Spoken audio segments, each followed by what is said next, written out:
So let's talk about one of the biggest paradoxes at work. You know you need to learn new skills to keep up, to stay relevant, right? But you have absolutely zero time to actually do it. So what if the solution wasn't finding more time? What if it was about completely changing the rules of learning itself? Okay, let's just do a quick reality check here.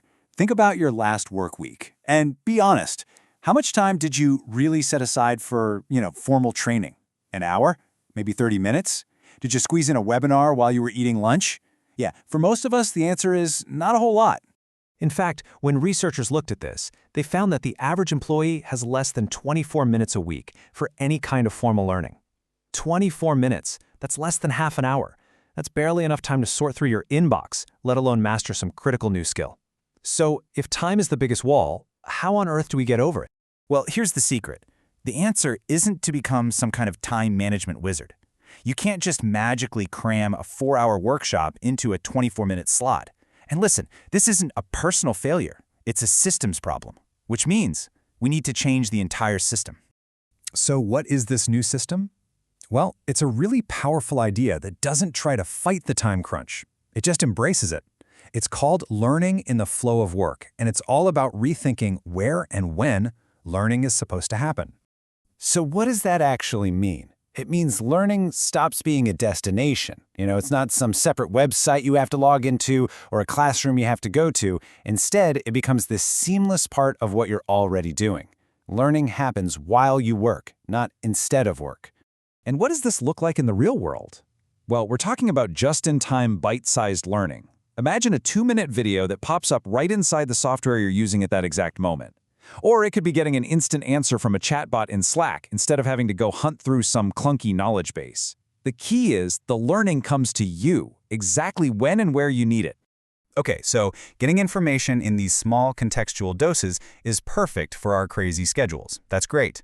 But how do we make sure that knowledge actually sticks? How does it stay in our brains and not just vanish an hour later? Well, this is where a little bit of psychology comes into play. Turns out our brains are kind of hardwired to remember things based on some pretty specific triggers. We retain information when we need it right now, that's urgency.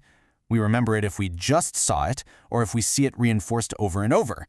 And maybe the most powerful trigger of all, we really truly learn something when we have to turn around and teach it to someone else. Smart learning design doesn't ignore this. It builds on these psychological shortcuts on purpose. Now, when you start designing for how people actually learn, it triggers something much bigger. It leads to a fundamental shift in the whole culture around learning at work, moving away from that old model of just, force-feeding people information. This whole thing really boils down to the difference between push and pull learning. So push is the old way, right? Mandatory, compliance-driven courses that just feel like a chore you have to get through. Pull is the new goal. That's where learning is so well designed, so relevant, and so engaging that employees actually want to do it. The job of the L&D team completely changes, from policing completion rates to creating genuinely irresistible learning experiences. And that right there is the key. It's not about the topic. Even mandatory compliance training can be designed as a pull experience if you're creative.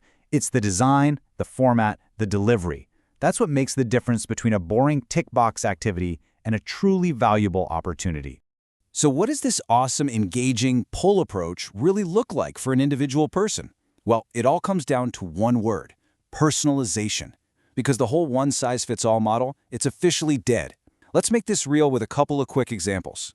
First up, let's meet Sarita. She's a sales rep. Now, the old push way would force her into a 4-hour course covering every single feature of the company's CRM, most of which she'll never use. But the personalized pull path, that gives her a targeted 15-minute journey focusing only on what she actually does every day, creating leads and logging calls. And it's delivered in short videos and in-app guides. It's all signal, absolutely no noise. And now, here's her manager, Manav. He doesn't need to know the rep-level tasks at all. His personalized path is a 30-minute interactive simulation focused on what he needs, generating reports and managing team dashboards. See? Same system, totally different learning needs, and both are met perfectly. That is the power of pull. Okay, so this is obviously great for the individual employee, but how does this all connect to the bigger picture? For this to really work, learning can't just be this random collection of cool videos. It has to be strategically aligned with the entire organization's goals.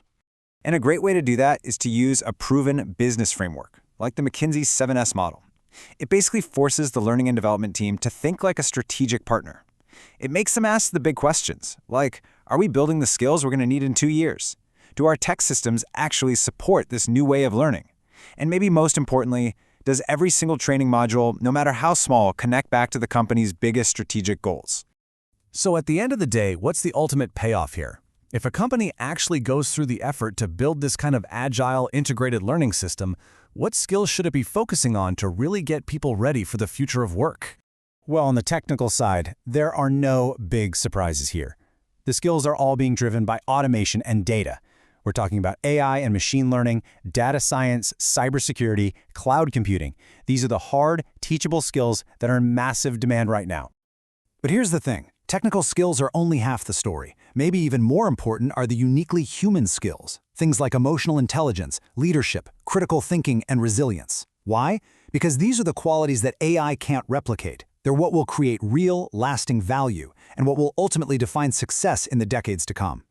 And that really brings us to the final and most critical question.